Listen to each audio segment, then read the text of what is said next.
شركيات الشيعة. شركيات الشيعة.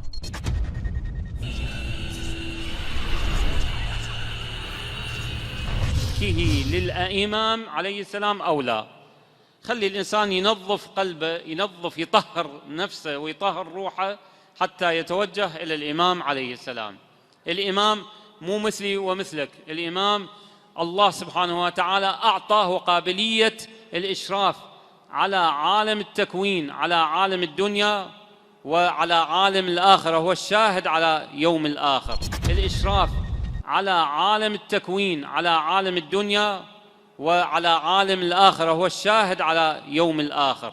وما قدر الله حق قدره والأرض جميعا قبضته يوم القيامة والسماوات مطويات بيمينه سبحانه وتعالى عما يشركون.